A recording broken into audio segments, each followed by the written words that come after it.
Sí, ya hablan por eso.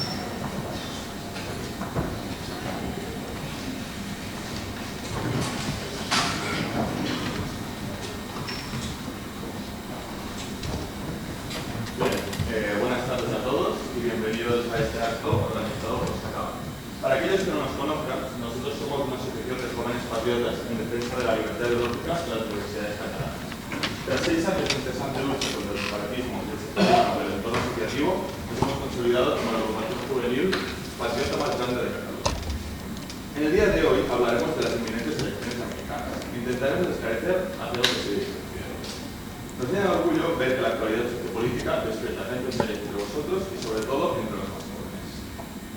Es un placer contar con la presencia de Iván Espinosa de los Monteros, experto en política internacional, sobre todo norteamericana, y a quien agradecemos profundamente su presencia y generosidad por acceder a nuestra invitación y venir hoy aquí a compartir sus experiencias y conocimientos en la materia. Iván cursó sus estudios universitarios en Cali y posteriormente en la Universidad del Noroeste de Illinois, en Estados Unidos. Después de dedicarse durante años al sector privado, se unió al proyecto de Vox en el año 2013, durante su fundación, y secretario general hasta 2016, cuando pasó a ser vicesecretario de Relaciones Internacionales del partido.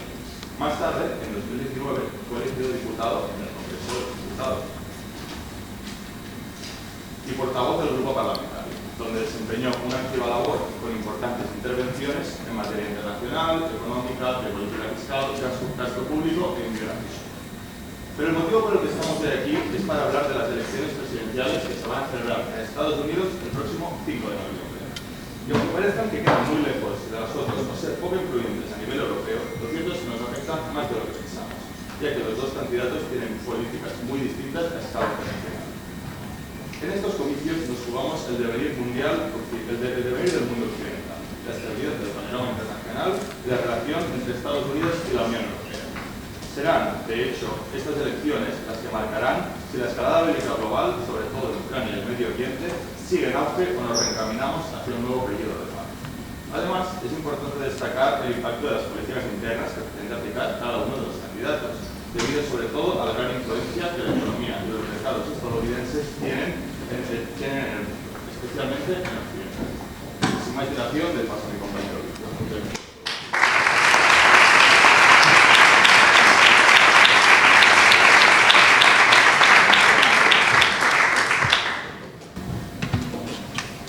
¿Tenemos micro?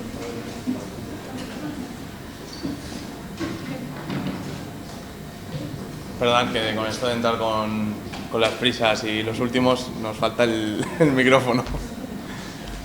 Qué lío, perdón, ha habido problemas. Porque tú este y es más incómodo. No, menos que no lo pongo aquí y ya está. Hola, hola, hola. Hola. Hola, tampoco, Hola, hola.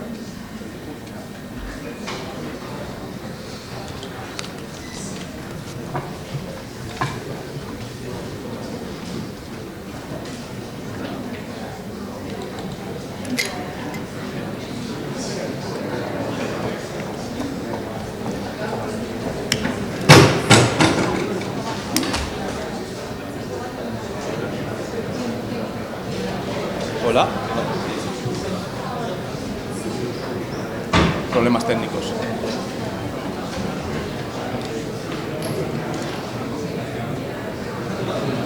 Hola. Ahora, este sí que va. Ese es el que no va. Si no, Iván. Si no habla tú ya está. Yo no han venido a escucharme a mí. O sea que...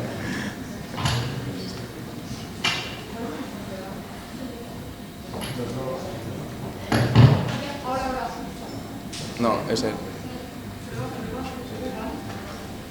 Si puedes probarlo, por favor.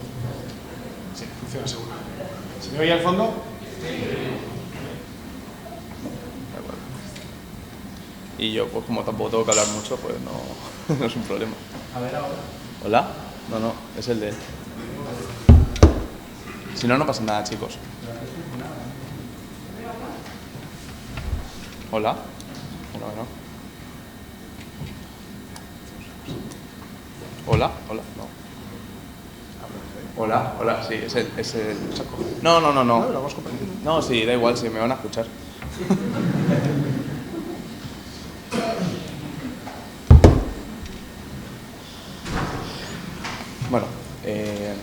Chicos, vamos avanzando, ¿vale? ¿Sí? Vamos avanzando.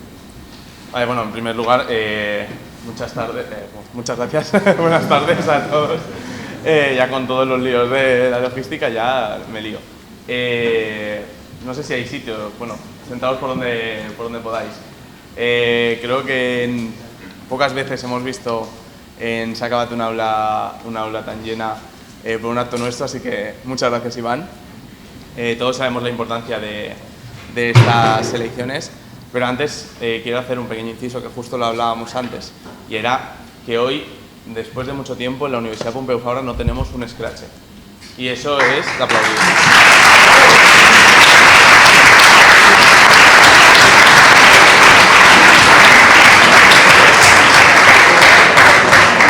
No sé si será porque es por la tarde y estarán de cervezada o porque les ha intimidado Iván, pero después de 6 años en esta universidad es la primera vez que no tenemos un scratch, o sea que va avanzando la libertad poco a poco, ¿verdad? Agradezco ese enfoque porque venía un poco decepcionado. Esperaba encontrar un poco de oposición aquí, no encuentro a nadie, digo, me vaya scratch más malo, pero bueno, es un buen síntoma. Sí, y tanto. Y ahora ya vamos al lío, nunca mejor dicho, puesto que luego tenéis ronda de preguntas. Creo que mis compañeros os iban a pasar unas hojas donde podéis apuntar las preguntas que creáis convenientes y elegiremos por tema de tiempo, más que nada, elegiremos las preguntas que creemos que son más interesantes o que creemos más importantes. Pero bueno, empecemos con el primer bloque, que son los candidatos. Se me escucha bien, ¿no? Sí. Vale. Todos sabemos quiénes son los candidatos a las elecciones estadounidenses, Donald Trump y Kamala Harris, pero ¿qué diferencias ideológicas destacarías que hay entre Trump y Kamala? No puedo empezar sin antes daros las gracias a todos que habéis venido aquí esta tarde a escuchar un día entre semana a las 7 de la tarde, donde efectivamente hay cosas mejor que hacer. Tomar una cerveza no me parece de las peores. Y luego quiera se queda y nos tomamos una juntos. Pero en cualquier caso, gracias por vuestro interés, que me llena de optimismo ver un aula tan grande llena.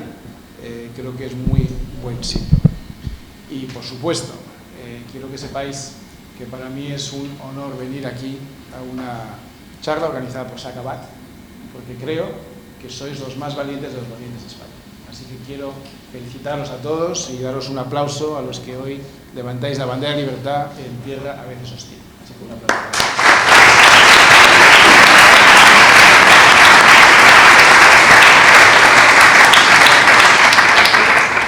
Dicho eso, en efecto, creo que es un buen síntoma de normalidad que ya se pueda hablar en una universidad sin que a uno le haga un scratch, que se llene un aula como esta, y ahora ya que estemos de acuerdo, que estemos en desacuerdo, que se pueda debatir, que se pueda discutir incluso, creo que es sintomático de lo que debería ser una universidad, y eso creo que habla bien ya de esta universidad en concreto, y ojalá esto fuera la norma en toda España, que todavía no lo es. No me refiero solo a Cataluña, sino que esto en muchos centros universitarios de Madrid puede ser también un problema. Pero la evolución, y esto enlaza ya con lo que hablaremos hoy, la evolución es a favor. Yo he estado la semana pasada en otra universidad muy buena, pública, la Carlos III de Madrid. Era la tercera vez que iba. La primera vez que fui, ya hace 10 años, tuve que salir escoltado por amenazas de muerte durante el propio acto, durante la celebración del acto. La segunda vez que fui, que fue el año pasado, no nos quisieron dar el aula magna, a pesar de que había gente de sobra, y de hecho se llenó la sala segunda, la segunda más grande que había de la universidad, pero había resistencia a darnos, o a darle a aquella organización juvenil el aula magna. Y este año ya he ido al aula magna, se ha llenado y no ha habido ningún problema, más allá de que me guste más o menos lo que uno diga. Pero es que eso es la universidad, y eso es la libertad, y eso es el síntoma, es la base, es la fundación de una sociedad próspera, porque sin libertad os aseguro que no hay prosperidad. Y los países más libres del mundo, concuerda, hay una correlación perfecta con que son también los países más avanzados del mundo. Y los países menos libres del mundo, los países donde la libertad es atacada, donde no se permite, son algunos de los países más pobres del mundo. Digo esto como preludio de lo que ahora vamos a hablar sobre Estados Unidos, porque Estados Unidos ha sido tradicionalmente uno de los países donde más se defendía la libertad. De hecho, La Estatua de Libertad que todos conocéis, que está emplazada en un sitio muy concreto en Nueva York, no está ahí por casualidad. Es una estatua que se ponía para recibir a los inmigrantes que venían de Europa, sobre todo a finales del XIX y principios del XX, y explicarles que ahí, en ese país, se les protegía su libertad. Su libertad para trabajar, para prosperar, para crear una familia, para salir adelante. Y la libertad, como digo, es absolutamente crucial, esencial, fundamental, inexorablemente va unida al progreso, al crecimiento, a la mejora, también a la seguridad. Y por tanto entramos ya en el tema de Estados Unidos. En Estados Unidos hay,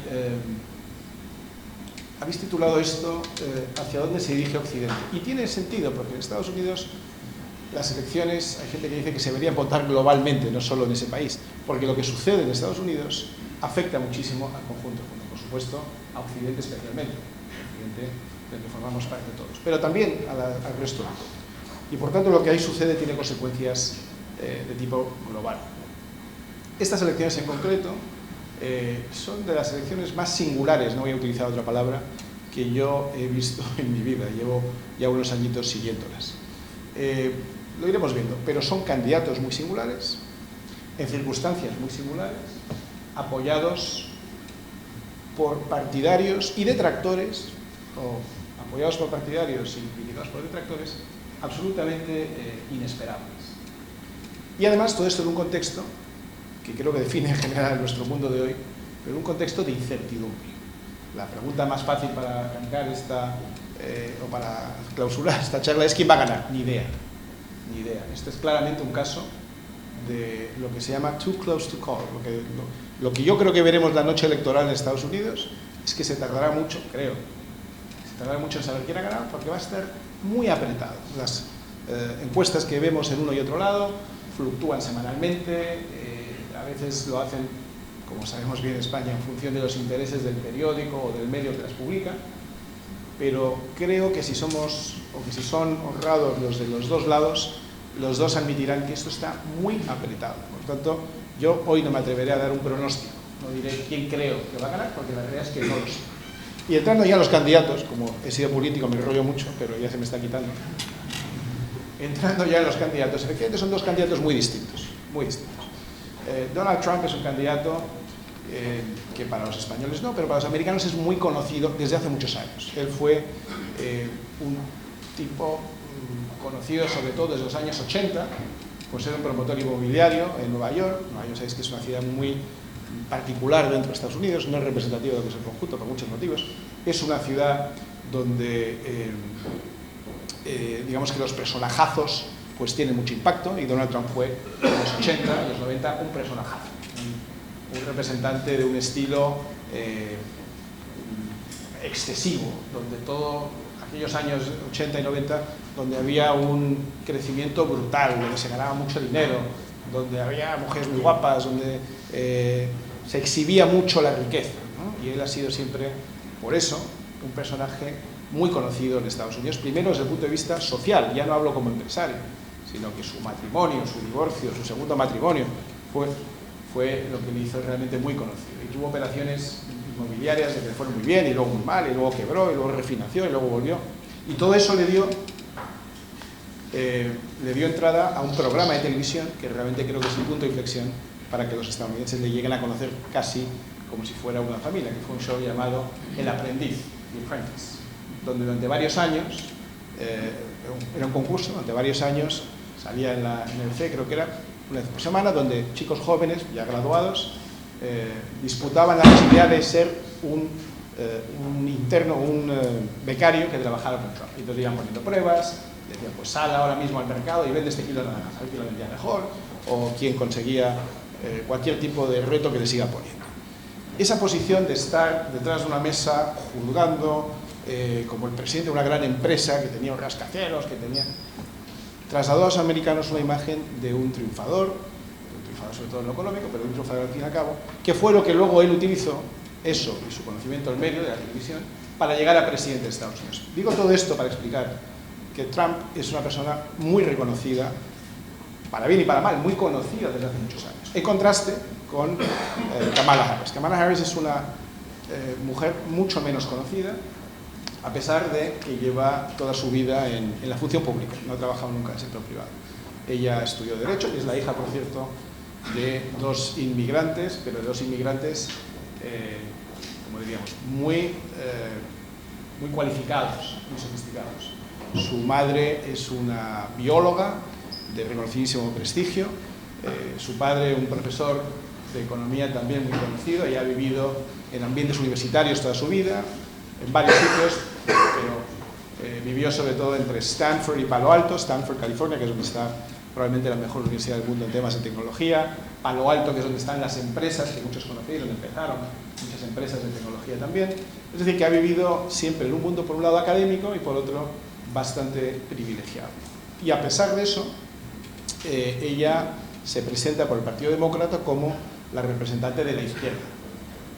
Esto en España costaría entenderlo, porque, como digo, pues representa a una élite, en este caso una élite académica, bastante privilegiada. Ella se presenta como la representante racial, pero claro, la raza no es lo mismo cuando naces o creces en un barrio difícil de las afueras de cualquier ciudad americana que cuando naces en un ambiente privilegiado universitario. Pero ella, como no es tan conocida, pues juega más esa carta. Ella, como digo, estudió Derecho, hizo su licenciatura en la Escuela de Derecho, ha sido fiscal general, ha pasado por varios puestos dentro de la administración pública, culminando en el primer puesto al que llega por elección, que es el de fiscal general del Estado de California, y de ahí llega a ser candidata a la presidencia contra Biden, se retira y Biden le coge de candidata a vicepresidente. ¿En qué se diferencian? Ya con esto vamos siguiendo a la siguiente página, a la siguiente pregunta. Se diferencian en su concepción global, en su concepción de la vida. Ella está, ya hablaremos de eso, en todos los parámetros de lo que es la izquierda norteamericana, que es parte de la izquierda global. Él está en un cruce entre el mundo liberal y el conservador, entre el cruce entre el mundo liberal en lo económico y también intervencionista, y de esto hablaremos un poco más adelante. Dos candidatos muy distintos, también con dos vicepresidentes interesantes, los que podemos hablar si queréis después, que ofrecen dos visiones muy distintas. Una vez ya iniciado toda la introducción sobre los candidatos, vamos a hablar un poquito de la política interior, digamos, estadounidense, ¿no? Estados Unidos se encuentra en una situación económica un poco compleja, con una inflación que ha hecho mucho daño a las clases menos favorecidas y con un desempleo que en algunas situaciones es complicado. Entonces, ¿cuál es el estado actual de la economía estadounidense y qué propuestas presentarían los candidatos en este caso? La economía está en un momento difícil y de nuevo vamos a las ironías y a las contradicciones. Trump pasa por ser un presidente de la derecha y sin embargo cuando fue presidente fue el que más empleo creó para los afroamericanos, para las mujeres y para los hispanos. Es decir, que si ellos votaran, esos núcleos votaran racionalmente en función de principios económicos, deberían, por lógica, votar al candidato de la derecha, lo cual, como digo, ya empezamos a entrar en contradicciones. Kamala, en materia de política interior, insisto, a pesar de haber estado en el ojo público durante mucho tiempo y haber sido vicepresidenta durante 4 años, no es una candidata muy conocida, pero lo que ella lanzaba como quizás su rol más importante en esta administración era, se hacía llamar o se hacía pasar por la zarina, el zar de fronteras, de control de fronteras. Lo que pasa es que el control de las fronteras ha sido un fracaso en esta administración y eso ha generado enormes dificultades en materia de inmigración. Pero, ¿en qué se diferencian las políticas? Bueno, las políticas del Partido Demócrata en general y de Kamala van por el mundo woke. Ya sabéis lo que eso significa, pero luego hablaremos de eso. Por subrayar, pues luego lo desarrollamos un poco más. Las políticas de Trump, yo vi un vídeo de ayer que me pareció bastante revelador. Él decía, es que lo que yo defiendo, o lo que defiende este partido, es el partido del sentido común. Decía Trump, que hay que entenderlo todo en el contexto. Porque lo que nosotros defendemos no es de izquierdas ni de derechas. Nosotros defendemos, por ejemplo, nos parecerá una cosa increíble, pero que uno se tenga que identificar para ir a votar. Bastante obvio, pues no es obvio. Porque aunque os parezca increíble, el sistema electoral americano es tremendamente primitivo. Y entre otras cosas, como no existe el DNI en Estados Unidos y casi nadie tiene pasaporte, pues la manera de identificarse para ir a votar pasa por cualquier cosa. Tú llegas ahí con el carnet del supermercado y votas. Pero es que hay gente que pretende votar sin ningún tipo de identificación y se le permite. O sea, por unas cosas que dices, no, vamos a empezar por pedir identificación al que vote. La izquierda Kamala dice, no, eso es racista. Es racista porque los pobres no tienen, bueno, La gente más humilde no tiene ningún tipo de identificación. Ningún tipo de identificación es difícil, ¿no? Y por esto es sentido común. El otro dice, esto es racista. O, por ejemplo, dice, no vamos a permitir las políticas woke en materia trans. Luego entraremos un poco más en detalle de operar a menores de 18 sin consentimiento materno o paterno, por ejemplo.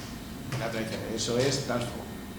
Él dice, no vamos a permitir que la gente que llegue aquí sin papeles permanezca o se ponga a trabajar. Y ella dice, eso es, de nuevo, xenófobo. Bueno, estas son, os sonarán los argumentos, es decir, es lo mismo que estamos viendo en algunos sitios, solo que más acuciante en Estados Unidos. No. Es que no me quiero enrollar, pero No, sí, vamos bien. Bueno.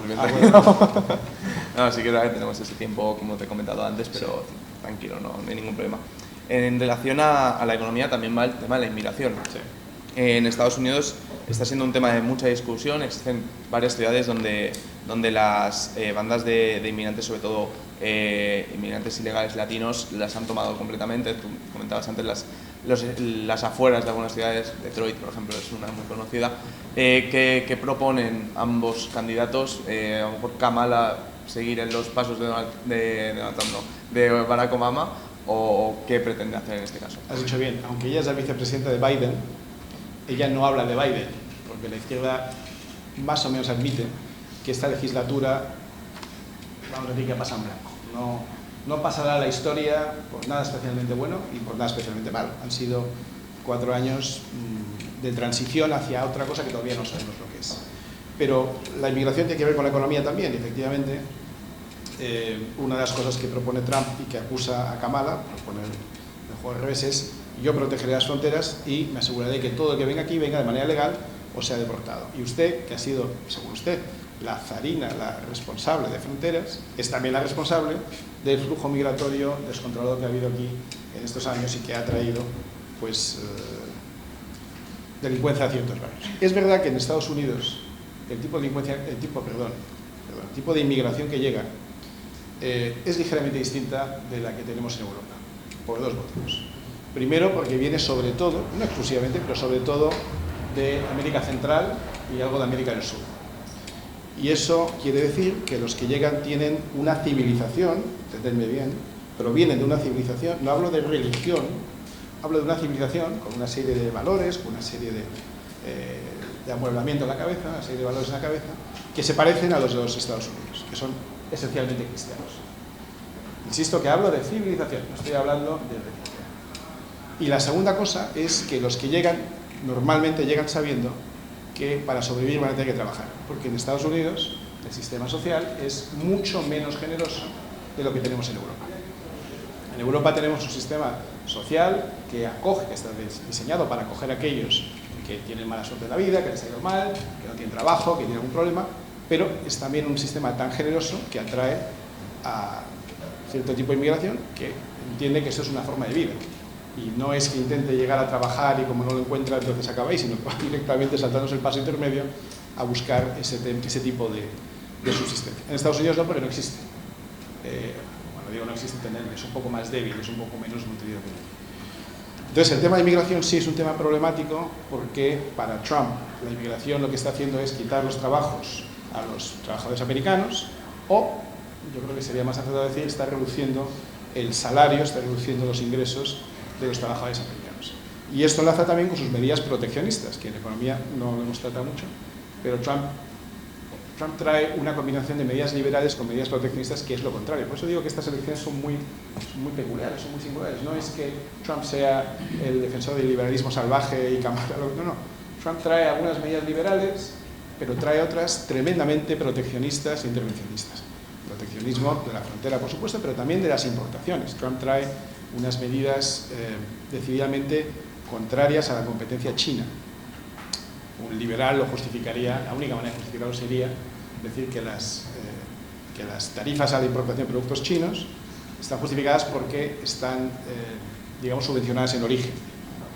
Pequeño inciso, en Europa hemos decidido poner 0 costes de entrada a los productos chinos que vienen fuertemente subvencionados, y hay sectores como el de automóvil que están sufriendo mucho, porque aquí se les obliga a toda una serie de normativas y de exigencias medioambientales, fiscales, laborales, mercantiles de todo tipo, 0 ayudas porque están absolutamente prohibidos, y sin embargo los coches chinos que provienen de un mercado fuertemente intervenido, fuertemente subvencionado y fuertemente enchufado a la subvención pública, entran aquí y compiten con nuestros coches en desigualdad de condiciones. Esto a un holandés le puede dar igual, porque en Holanda no se fabrican coches. Pero es que en España somos el primer fabricante de coches de diésel de Europa. No sé si lo sabéis. Y el segundo en general. Fabricamos más coches que Francia, que Italia, que Inglaterra y que cualquier otro país excepto Alemania en gasolina. Y más que Alemania en diésel. Entonces la importación de productos que compiten con los nuestros en desigualdad de condiciones, en este caso además los eléctricos, donde digamos que nos hemos entregado a los coches chinos y sobre todo a las baterías chinas, que es el único sitio donde se producen, está generando enormes problemas para nuestro sector industrial, el español, de los automóviles y de partes y componentes y de todos los servicios auxiliares que tocan ese tema. Pues en Estados Unidos lo que dice Trump es: aquí los productos que vengan de China serán fuertemente o sufrirán unos impuestos de importación fuertes para compensar esa desavenencia o esa desventaja. Pero también aquellos que saliendo de Estados Unidos se vayan a implantar fuera para traer los productos más baratos. Por ejemplo, ha amenazado a John Deere, que es un gran fabricante de tractores y de material agrícola de gran tamaño, que pensaba irse a México despidiendo a 2.000 trabajadores. Ha dicho: como ustedes hagan eso, le voy a poner un impuesto del 200% a todo lo que traigan. Consecuencia posible de esto: alta inflación. Es lo que le están diciendo ya a Trump que va a pasar. Si usted hace esas cosas y además hace otras que son más bien de corte liberal, de bajada de impuestos, va a crear un déficit, el déficit se va a transformar en deuda, eso va a generar inflación y eso empobrece a todo el mundo. No es errónea la acusación, su contestación es: yo soy muy bueno en matemáticas y yo sé cuadrar las cuentas. Bueno, eso habría que verlo. Por el lado de Kamala, ha hablado muy poco de economía, como digo, ella es jurista, yo creo que no es su fuerte, pero de lo poco que ha hablado de intervencionismo también. Ha hablado de subir los impuestos. Cuando decimos subir los impuestos, os voy a pedir la colaboración aquí, a ver si me acabáis la coletilla. Vamos a subir los impuestos a los... Todavía no digo nada y vamos a subir los impuestos a los pobres, pero cuando se dice subir los impuestos a los ricos es a todos vosotros, a todo el que tenga un trabajo, a los autónomos, a los pequeños y medianos comerciantes, a los empresarios, a los afiliados a la seguridad social que pagan una nómina, es a los que se les va a subir siempre los impuestos. Bueno, pues Kamala ya ha amenazado con subidas de impuestos, Trump está ofreciendo bajadas de impuestos. Y concluyo con esto porque ha hablado de bajadas en 3 sectores que me parecen muy interesantes y que me gustaría mucho que en Europa empezáramos a debatir, por lo menos, no digo implementar, pero por lo menos a debatir. Él ha dicho que va a quitar los impuestos a una forma de ingresos laborales que en Estados Unidos es muy común, aquí no, que son las propinas. Parece una tontería, pero en Estados Unidos las propinas son muy sustanciales en el sector servicios. Cualquiera que hayáis viajado y habéis pedido en un restaurante, lo que sea, o en un bar, sabéis que los precios van sin impuestos y sin propinas. Y al precio que te ponen tienes que sumarle, vamos a decir, una media del 8% de impuestos, que es el IVA que tienen, según los estados varía, pero aproximadamente. Pero las propinas son el doble de los impuestos. O sea que si el 8%, tienes que pagar el 8% de impuestos, pagas el 16% de propinas y está muy establecido. No es que diga, bueno, yo dejo aquí unos par de eurillos. No, no. Como no dejes el 16%, estás casi insultando, atracando al camarero que tiene un salario fijo bajo, pero un variable muy grande en función de las propinas que le dan, que a su vez es en función de lo que factura. Por lo tanto, le va a quitar los impuestos a las propinas, que aunque parezca mentira, existen en muchos sitios. Le va a quitar los impuestos a las pensiones, gran idea, que también sugeriría que miráramos en España. Quitar los impuestos a las pensiones, porque las pensiones se supone que es lo que tú recibes del Estado después de una vida entera cotizando. Que te vuelven a pagar después de una vida cotizando y pagando impuestos. Después de pasarte una vida pagando impuestos, que cuando ya por fin te retiras y descansas, de lo que te paguen vuelvas a pagar impuestos, es que ya es el colmo, ¿no? Y la tercera que dijo era no pagar impuestos sobre las horas extra. Y esto también daría para un debate interesante en Europa. Porque lo que él quiere promover es la productividad. Lo que él quiere facilitar es que la gente trabaje. Y en la España, que vosotros no habéis conocido, de los años 70 y 80, la gente competía, disputaba, quería hacer horas extra. Y le pedía al jefe: por favor, jefe, ¿me puede dar unas horas extra? ¿Por qué? Porque estaban bien pagadas. Y porque la gente quería prosperar y se esforzaba. Si tú pones impuestos a las horas extras, como hay en España, si tú dificultas, si tú estás todo el día hablando de reducir el horario, de bajar el número de horas semanales, lo que estás haciendo es dificultar la productividad de las empresas. Estás dificultando el progreso económico de los empresarios, de las empresas y de los trabajadores. Sin embargo, si tú le quitas el coste de seguridad social y fiscal a las horas extra y la gente ve que trabajando un poco más gana sustancialmente más, o por lo menos proporcionalmente más, creo que el incentivo estará en el lugar adecuado para que la gente voluntariamente, claro, las horas extras son voluntarias, nunca son obligadas, para que la gente que quiera voluntariamente pueda trabajar un poco más y ganar proporcionalmente más, porque estas horas van libres de impuestos. Pues yo creo que son, desde luego hay materia de debate para ambos candidatos. De acuerdo. El último punto de política interna que hemos dicho que íbamos a hablar, que era el tema del woke, sí que es cierto que te pido que sea corto porque es el último y quiero hablar de política exterior, que es el más grande. Durante el mandato de Donald Trump vimos que hubo muchas manifestaciones del tema feminismo, Black Lives Matter y de todo. Ahora mismo se le podría incluso sumar, si ganase Donald Trump, el tema Palestina. ¿Cómo crees que podría afectar eso en una posible victoria de Trump en su mandato? Si volverían esas manifestaciones o incluso esas guerras en la calle como hubo durante el Black Lives Matter. Con total seguridad. En esta misma universidad, antes de dar un paseo para verla, ahí tenéis una banderola. ¿Qué es lo que dice? Palestina, ¿no? No está diciendo queremos trabajo, vivienda más barata, más oportunidades para los jóvenes, mejores instalaciones, abrir la cafetería un poco más, o queremos profesores más competentes, ¿no? La principal preocupación de los grupos progres son las que manda el mundo woke: palestinos, las operaciones trans, que los hombres puedan competir con mujeres en eventos deportivos vestidos disfrazados de mujer, Black Lives Matter, que es decir, importan las vidas de los negros, es decir, no importan todas las demás, solo las que yo digo.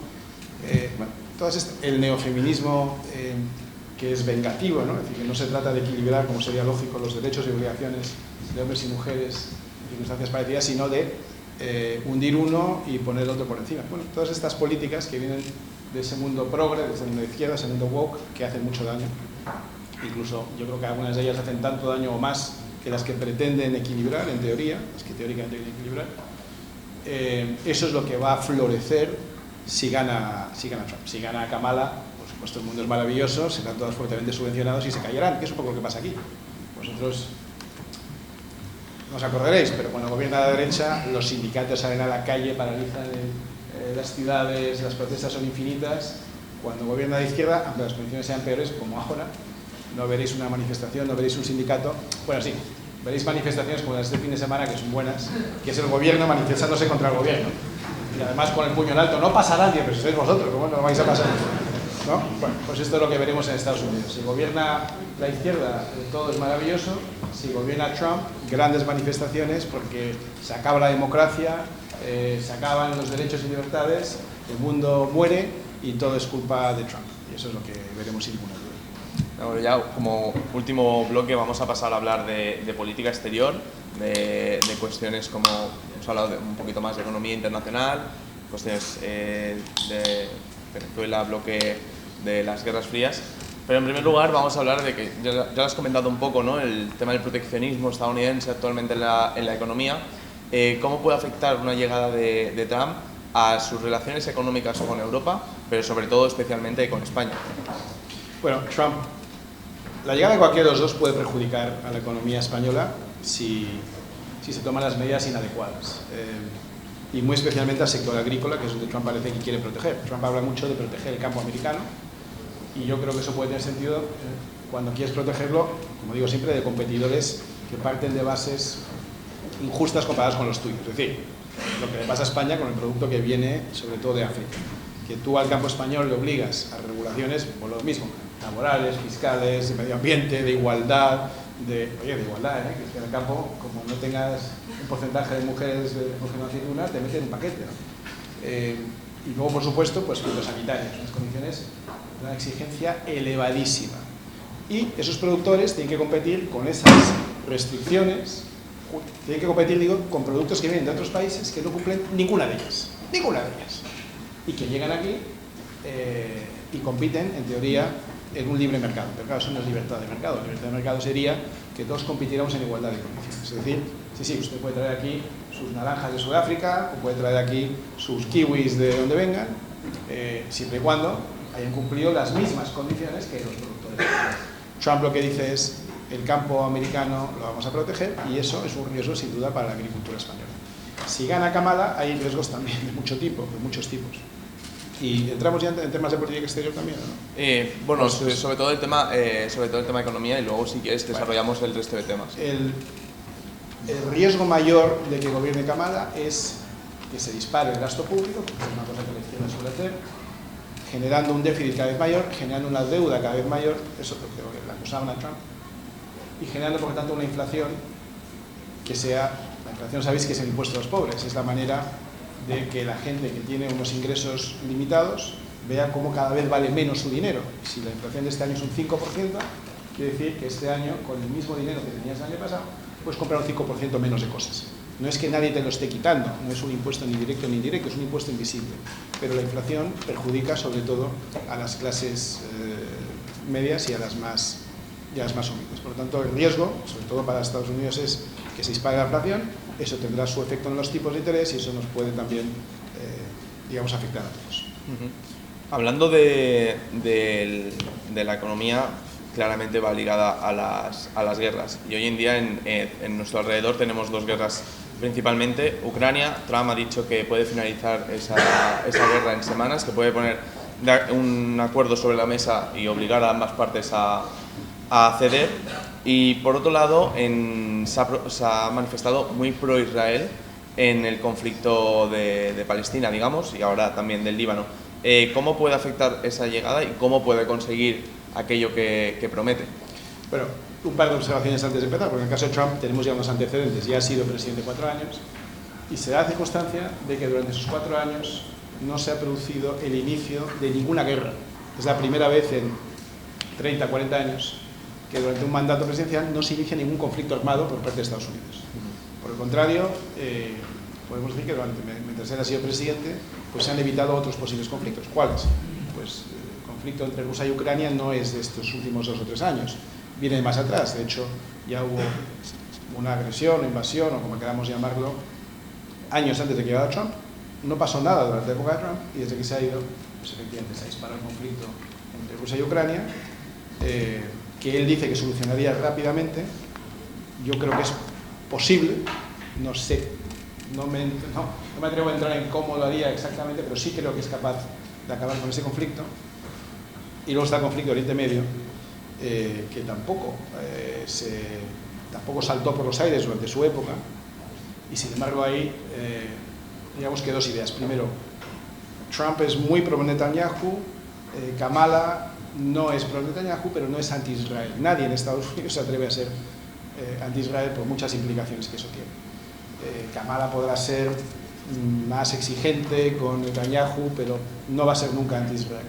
Y en cualquier, esa es la primera. La segunda, en cualquier caso, y esto lo digo con un gran pesar, yo me temo que el conflicto palestino-israelí lo vamos a conocer, lo vais a conocer durante el resto de vuestras vidas. Dudo mucho que ni Trump, ni Kamala, ni nadie ajeno, ni tampoco nadie interno sea capaz de resolver ese conflicto en el curso de los próximos 25 años. O sea, habrá intensidades variables, habrá momentos en los que parece que va de un lado, luego de otro, habrá momentos, ojalá, de paz, pero yo creo que ese conflicto que se está alargando desde hace décadas no es fácilmente resuelto.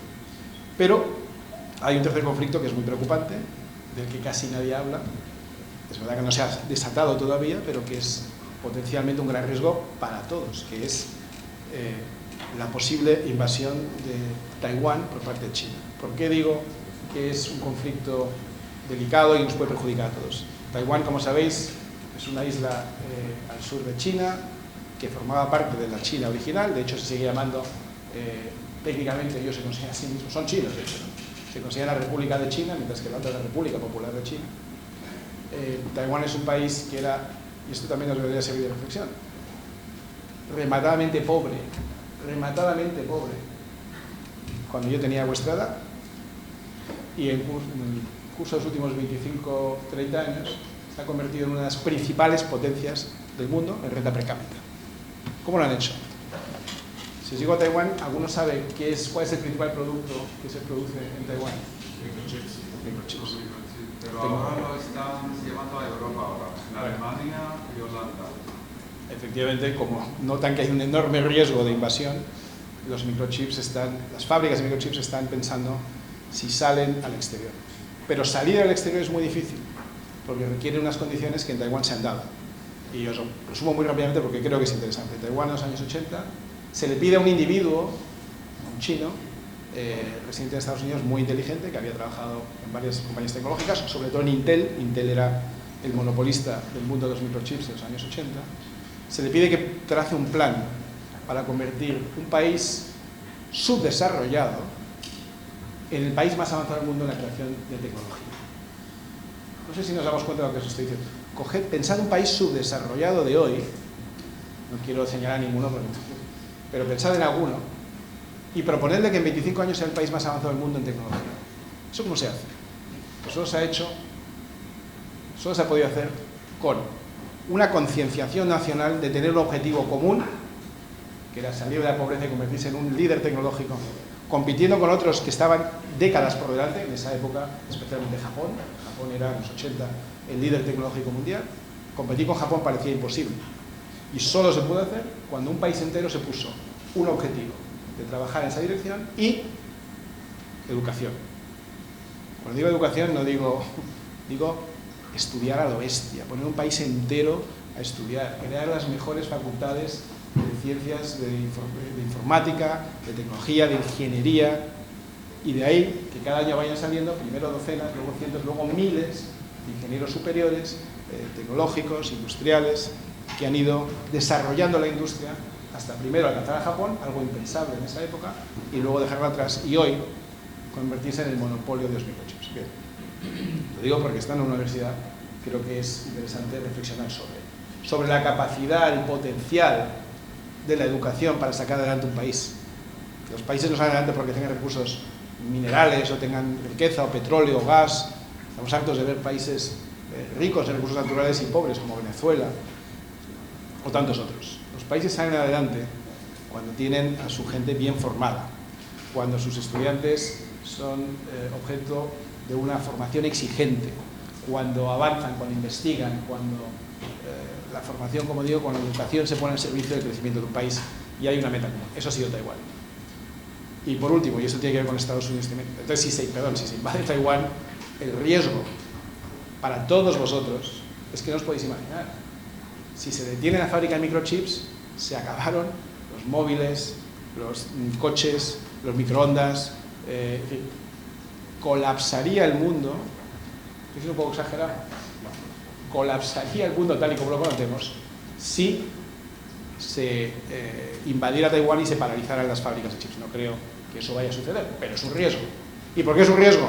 Porque mientras ha invadido Ucrania, cuando hay un conflicto en Israel y están pasando tantas cosas en el mundo y Estados Unidos no actúa y no se le tiene respeto al liderazgo que hay en Estados Unidos, lo siento, pero es así. China, que es un gigante que está queriendo imponer su primacía en el juego, digamos, de la competición internacional, dice, esto es mi isla, esto es mío, y si lo invado, quizá no pase nada. Por lo pronto están haciendo ejercicios, están sobrevolando la isla con aviones para avisar de que en cualquier momento, si quieren, lo hacen. Sería un riesgo tremendo. Y si Trump ganara, creo que ninguno de esos tres conflictos empeoraría, y creo que ralentizaría otros que están narrando y que se pueden producir. Si gana Kamala, no estoy tan seguro. Y como has comentado el tema de China, vamos a hablar un poco de ello. Ahora mismo nos encontramos, digamos, en una especie de nueva guerra fría entre el bloque Irán, Venezuela, China y todos sus aliados, y luego el lado más occidental, ¿no? También podemos incluir Australia, Japón, Corea del Sur. Con lo que está sucediendo ahora tras las elecciones en Venezuela, con la posible, no sabemos qué tipo de porcentaje, pero posible derrota de Maduro a nivel de que lo echen los venezolanos del gobierno, ¿cómo podría afectar esto a esta nueva guerra fría? Bueno, yo creo que lo has dicho muy bien. Es decir, la guerra fría, que era la que yo conocí cuando tenía vuestra edad, que era entre la Unión Soviética y Estados Unidos, se decanta claramente a favor de Occidente con la caída del muro de Berlín en noviembre de 89, y hoy tenemos una nueva guerra fría, no declarada, pues se llama guerra fría, porque no es que haya un conflicto armado, pero es una competición constante en la que la Unión Soviética ha sido adelantada y sustituida por China. China tiene, bueno, es imposible de explicar en detalle, pero tiene un deseo de primacía global que se expresa de muchas maneras. En primer lugar, pues tiene una población suficientemente grande, hoy creo que superada por India, pero es el primero, el segundo país en términos de población, y es un país todavía joven, todavía muy joven. Europa es no un país, sino un continente que no puede competir en términos de población, viejo. Vosotros sois jóvenes, pero sois muy pocos. Desde el año 75 en España estamos en un declive demográfico gravísimo, pero como son problemas que son a 25 años, no hay político que hable del tema, porque el político está pensando siempre en las siguientes elecciones. Y ahí, como hay elecciones todos los años, bueno, no hay catalanas, hay municipales, hay autonómicas en País Vasco y Galicia, si no hay generales, y si no se repiten, y vuelven las catalanas, y es un ciclo. Y si no hay europeas. Y no hay europeas. Yo he estado, me parece que 5 años en el Congreso, y los 5 años ha habido elecciones. Joder, los 5. Entonces, el horizonte temporal del político no es a 25 años, es hasta las siguientes elecciones. Y por tanto, el problema demográfico, que es un problema grave en España, como en Europa, no se está tratando.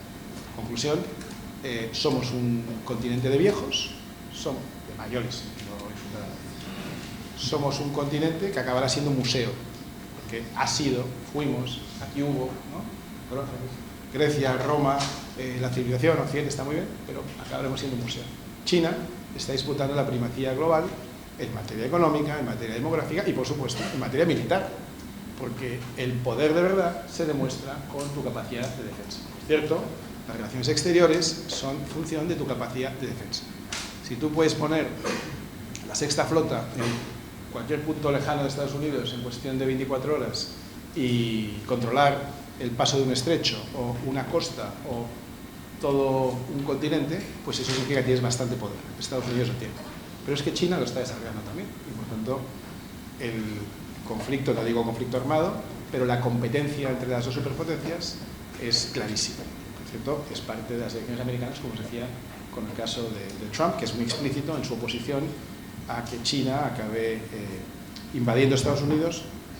Por ejemplo, unas cosas que ha dicho que se va a poner, que está sucediendo de manera más bien silenciosa, es que China está comprando enormes extensiones de campo en Estados Unidos, de territorio agrícola para explotar.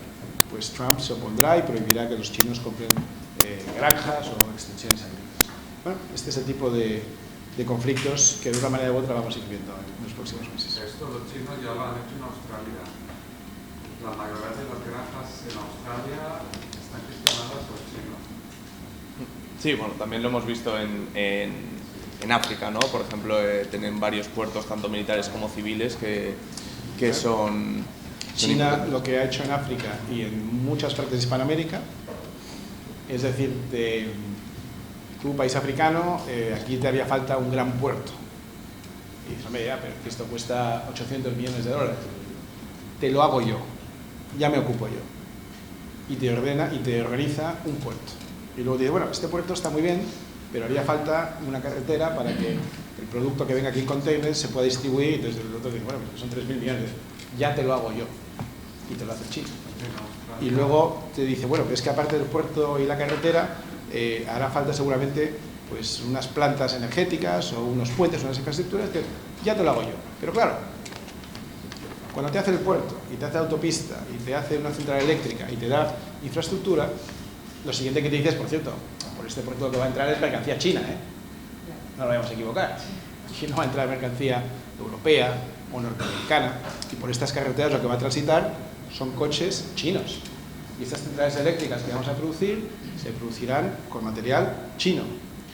Y de esa manera van insertándose en países en vías de desarrollo que no han tenido durante los últimos 50 años pues la capacidad de generar infraestructuras que hemos tenido los demás, y van creando mediante las infraestructuras, no solo estimulan digamos la oferta o la capacidad económica de China, sino que además preparan el camino para que sus productos y servicios puedan transitar de manera prioritaria por esos sitios. Y eso es una manera de ir ejerciendo el soft power, ¿no? La capacidad de influencia en países que son tercermundistas todavía, pero que tienen materias primas que sí son necesarias para el desarrollo de China.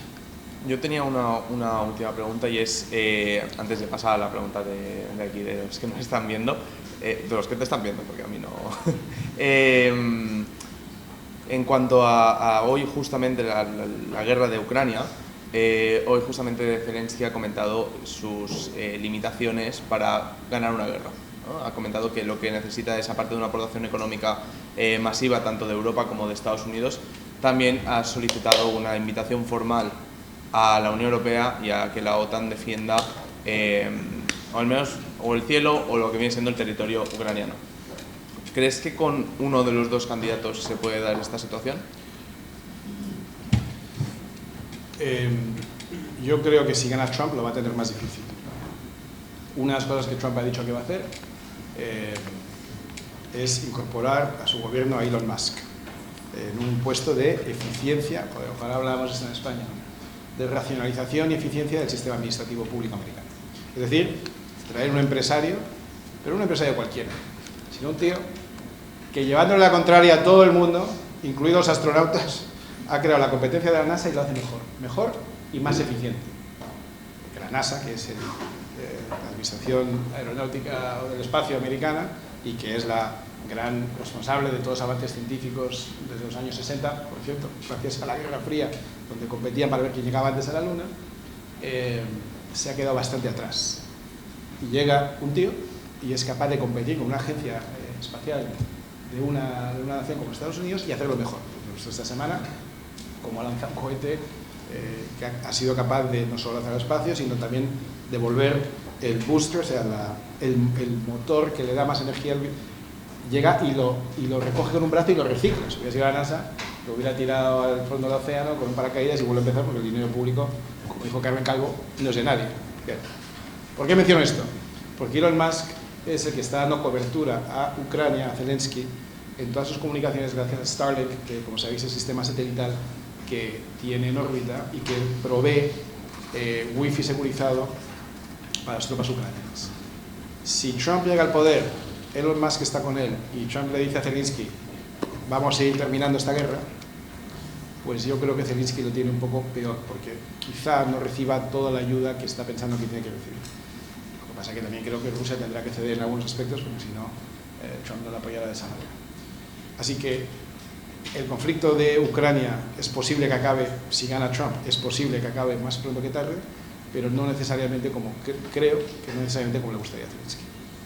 De acuerdo. La verdad que has sido totalmente efectivo, no solo lo de Elon Musk, también lo eres tú, porque has acabado en 45... Sí, estamos más o menos en igualdad. Acabamos Elon y yo somos más o menos. En 45 minutos, tal y como habíamos comentado antes. Ahora vamos a pasar, que mis compañeros tienen por ahí las listas. Creo que hay una por allí también, también por aquí. Vamos a pasar las preguntas que sean no más no directas, de sí o no, claramente, pero más que nada porque hacemos 6, 7 y sobre todo hay mucha gente que se va a querer hacer fotos contigo, que tengan tiempo también para eso. Nosotros también, algún comentario se me dará, nos gustaría todo.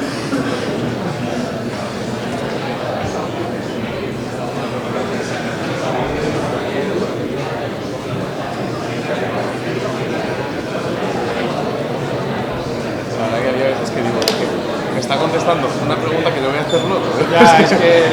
Digo, es que está todo... Bueno, pero ¿sabes qué pasa? Que al final va todo conectado. Sí. O sea, nosotros habíamos hecho por 45 minutos y vamos a preguntar más cosas. Pero... Dime las que las hago.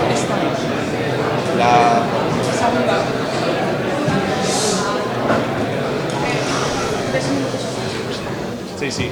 Vale. Empezamos con las preguntas del público. Me has dicho esta, ¿no? Andrea. Volviendo al panorama español y en materia de inmigración, ¿podría la victoria de Trump tener un impacto significativo sobre la ola migratoria del Magreb a España? Y añado, Estados Unidos es bastante aliado en ese sentido de Marruecos. Correcto. Marruecos ha llevado siempre una política exterior muy coherente, sostenida en el tiempo, cosa que España no es capaz de hacer, por cierto. Cada vez que cambia el gobierno cambia el criterio y normalmente cambia peor. Y Marruecos tiene una gran ventaja en el apoyo de Estados Unidos. ¿Puede empeorar los flujos migratorios hacia España? Yo creo que no será tan relevante la victoria de Trump. Creo que tiene relevancia otras cosas del tipo bilateral y tiene mucha más relevancia si este gobierno aguanta. Si aguanta una semana, un mes, un año, no creo que aguante mucho más. Esperemos. Si este gobierno aguanta o no, y la relación del siguiente con Marruecos sí que va a ser muy determinante en el flujo migratorio, que como sabéis es función de básicamente dos factores, que es las mafias de tráfico de personas, que es de las cosas más horrorosas que no solo se permite, sino que la izquierda tolera y fomenta con esto de Refugees Welcome, ¿no? Está diciendo mafiosos, venid aquí y traednos vuestro producto. El tráfico casi de esclavos, porque los que llegan aquí muchas veces llegan con deudas potentes con esas mafias de tráfico de personas, a las que luego tienen que estar años pagando, una suerte de semi-esclavitud. Ese es un factor que va a tener mucha más relevancia, y el otro es si Marruecos tiene algún tipo de influencia sobre el siguiente presidente de gobierno como el que ha tenido sobre esta. No, siguiente pregunta, por favor. Lo siento si al final tenemos que hacer pocas preguntas, somos 140 personas aquí, entonces espero que comprendáis. ¿Cuál es la última?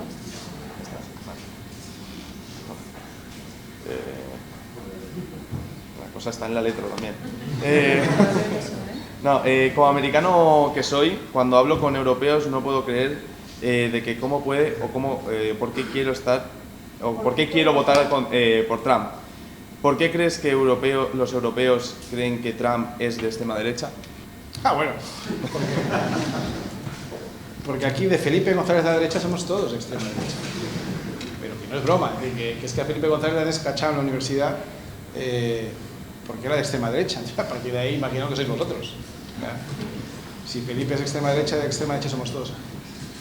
Es increíble el éxito que ha tenido el marxismo cultural, y de esto quizás escriba algo pronto, que está muy bien pensado. Vuelvo al tema de la caída del muro en los años 90, voy a ser muy rápido, pero la caída del muro de Berlín en los años 90 genera la sensación de que hemos ganado los buenos. Es decir, en esa dicotomía entre la izquierda totalitaria, comunista, estatalista, intervencionista y el mundo libre, occidental, con turnismo entre la socialdemocracia y el mundo liberal, claramente ha ganado uno y el otro ha sido derrotado. La evidencia empírica es que el día que cae el muro de Berlín, la gente que tenía vuestra edad, todo el mundo corría. Pero todo el mundo corría al mismo lado, ¿sabes? Nadie corría hacia la opresión, ¿entendéis? Nadie corría hacia el comunismo. Igual que entre Miami y Cuba hay una fuerte ola migratoria, pero nadie sale nadando de Miami a ver si llega a Cuba, ¿no? La gente migra y vota con los pies hacia los sitios de más libertad. Bien. Pues el marxismo cultural, que se ve derrotado, es la respuesta ante esa derrota evidente de la Guerra Fría, y empieza a infectar todo tipo de instituciones. La enseñanza, desde la primaria y secundaria hasta la universitaria, la Iglesia, que está fuertemente impregnada de ese tufo marxista que algunos reconoceréis, desde luego los medios de comunicación, que son claramente, incluso los que teóricamente son de derechas, siguen esquemas, patrones, lenguaje, vocabulario absolutamente marxista. Y todo esto ha generado un desplazamiento de lo que se llama la ventana de Overton, que no sé si habréis estudiado, pero la ventana de Overton es el conjunto, el rango de ideas políticamente aceptables en una sociedad en un momento determinado. Lo que se considera aceptable en un momento dado se ha corrido de tal manera que cuando yo estudiaba con una chica muy joven que está aquí en ICADE, hace 25 años, pues yo era el progre. Y yo me quedé en el mismo sitio y la ventana ha hecho así y ahora soy la extrema derecha, como sois casi todos vosotros, ¿no? Porque lo que era normal hace 25 años, pues sois de extrema derecha. La ley y el orden, el cumplimiento contractual, que un tío no te pueda robar la casa, que el sueldo se le pague al que trabaja, no al que no trabaja, en fin, cosas más o menos normales, ¿no? Que si te atraca alguien 66, 67 veces, no digo 65, pero 66 veces ya, pues que vaya entrando en la cárcel, a lo mejor unos días, para que la conozca por dentro y tal, ¿no? Esto es extrema derecha. Entonces, para nuestro amigo americano, claro, que Trump diga, quiero fronteras seguras, quiero que se cumpla la ley, quiero que la policía tenga fondos, porque es que la izquierda en Estados Unidos, es que esto no lo creéis, la izquierda en Estados Unidos, uno de los movimientos que ha seguido ha sido el de defund the police, o sea, quitarle los fondos a la policía. Y hay ciudades ya sin ley, que no hablo de sitios raros, San Francisco, ya no se persiguen los pequeños delitos, de manera que tú tienes un supermercado, la gente llega ahí, roba, se va y nadie les persigue. Sí, por eso están cerrando muchos locales y muchas tiendas en estos sitios. Y Trump dice, esto es un poco raro, ¿no? Vamos a devolver la autoridad a la policía, vamos a hacer que la ley se cumpla, vamos a procurar que haya ley y orden. Bueno, esto es extrema derecha. Por eso lo que Trump dice, porque lo dice a un público que está todavía infectado del marxismo cultural, pues se considera de extrema derecha. Y luego también porque dice algunas cosas que son muy raras. Trump a veces dice cosas difícilmente comprensibles. Histriónico. Es muy agresivo, es muy faltón, es muy ofensivo para mucha gente, muchas veces de manera innecesaria, y eso le trae problemas graves. Voy un momento a una cosa muy rápida, pero creo que es relevante. Antes decía que estas son unas elecciones muy singulares. Pensad que Trump, que es teóricamente de la derecha, del Partido Republicano, tiene la firme oposición de gente clásica del Partido Republicano. Por ejemplo, John McCain, que fue vicepresidente, el vicepresidente más poderoso de la historia reciente de Estados Unidos, republicano, está absolutamente en contra de Trump. Absolutamente en contra. Con Dick Cheney, efectivamente. Era para ver si estabais atentos. Muy bien. Dick Cheney está absolutamente en contra. Y McCain, que es el que he dicho erróneamente, que fue otro candidato del Partido Republicano que ya murió, fue insultado gravemente por Trump en su momento. McCain, un héroe de guerra, que fue prisionero en Vietnam, que fue un mito de la resistencia, de un oficial que no quiso nunca entregarse o ceder ante la presión de sus captores mientras no soltaran a todos sus soldados. Un héroe que fue senador gracias a su heroicidad. Trump llega y le insulta. Su viuda, Cindy McCain, se aseguró de que en Arizona, en las elecciones pasadas, Arizona, el estado es McCain, no cayera del lado de Trump, sino de los contrarios. Y al revés, de repente resulta que a Trump le apoya Robert Kennedy, hijo de Bobby Kennedy, baluarte del Partido Demócrata.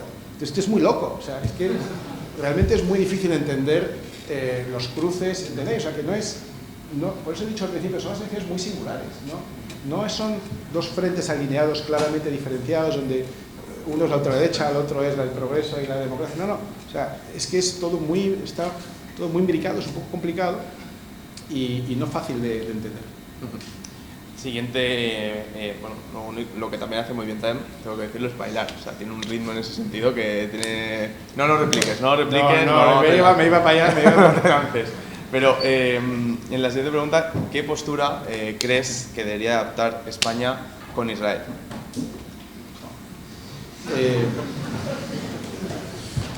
Mirad, hemos puesto un poco contra las cuerdas. Israel es la única democracia funcional de Oriente Medio. Punto. Israel es un país que lleva, por lo menos desde 1949, defendiéndose prácticamente solo de ataques de todo el perímetro. Desde Líbano a Jordania, a Egipto, palestinos dispersos por todas partes. Es un país que ha intentado en sucesivas ocasiones llegar a acuerdos de paz, con todos ellos, sin éxito. ¿Es un país perfecto? No. No. ¿Es un país que para España puede suponer una amenaza? Puede serlo, porque tiene una alianza nueva con Marruecos que para España puede ser peligrosa. Pero, claro, por otro lado, Israel es un país que tiene derecho a defenderse, como tienen todos. Y lo que sucedió el 7 de octubre fue una barbaridad de tal magnitud. Y yo no sé si somos todos conscientes, no sé si sois conscientes de lo que es. Imaginaos estar en un festival de música, ¿cuál os gusta más? No te digo Coachella, te digo uno de por aquí, ¿sabes? Estar en un festival de música por la paz, las chicas con coronas de flores bailando por la paz, los chicos ahí con ellas intentando ligar, y de repente te aparecen unos grupos terroristas que si no te violan, te degollan, te asesinan, pero primero de manera muy violenta te descuartizan, te asesinan, te secuestran, y de ahí en adelante todo tipo de barbaridades. Hombre, yo creo que tiene derecho a defenderse. ¿Se han cometido excesos? Seguro que sí. Es una guerra. Y en la guerra, lamentablemente, se cometen excesos. ¿Es una guerra fácil de resolver? Dificilísimo. Entiendo también a los palestinos que sufren, sí, claro que se entiende, pero me temo que los palestinos no son víctimas exactamente de los israelitas, sino de los propios líderes de sus zonas, que no son exactamente países, que les ponen en peligro a ellos. Y cada vez que tú lanzas un ataque desde un hospital, sabes que Israel te va a devolver el ataque en la zona donde has lanzado los misiles. Coño, pues no lances los misiles en un hospital, si te preocupa tu gente, o de un colegio, o de una zona donde hay población civil. ¿Está justificado luego matar a la población civil? Pues claro que no está justificado, pero es que Israel se defiende. Entonces, es una posición dificilísima, yo no tengo la solución, ojalá tuviera alguien, creo que va a ser muy difícil que se solucione, pero te diré que Israel tiene derecho a defenderse, y dicho todo eso, que a mí lo que me preocupa siempre es el interés de España. Yo no estoy para defender ni a Israel ni a los palestinos, sino a España. Y España tiene que tener una posición de defensa de valores democráticos, de defensa de la paz en la medida posible, de defensa de todo aquello que representa a Occidente, de la cual España es una parte importante, y creo que eso, la verdad, lo representa mejor Israel. Y ojalá contribuyamos a generar las conversaciones de paz, como por cierto hicimos en el año 90 o 91, con otros conflictos anteriores que hubo entre judíos y palestinos, entre israelitas y palestinos. Ojalá podamos contribuir a la paz, pero sinceramente creo que es muy difícil. Como última pregunta, ¿te veremos de nuevo en política? No me desees el mal. Yo estoy ahora, no a corto plazo, no sé lo que pasará en un futuro lejano, pero yo ahora estoy dedicado a la vida civil. Estoy ya en otro capítulo en mi vida, estoy muy contento, pero sí que me veréis en actos como este, en foros como este, en sitios donde haya gente inteligente, dispuestos a debatir, a preguntar, a opinar, a contestar, a intercambiar ideas, a equivocarnos seguro, y a estimular un poco una posición crítica con nuestros políticos, que yo creo que responden poco a los intereses de los españoles. Y creo que todavía no hay suficiente presión de los ciudadanos hacia los políticos en general. Creo que no hay suficiente fortaleza de la sociedad civil, que es una carencia que tiene España de manera tradicional, porque somos un país de la izquierda a la derecha todo estatalista, un país que cree que el Estado se lo tiene que dar todo, incluida la sociedad civil. La sociedad civil que hay pretende que el Estado le subvencione, le financie, le ayude.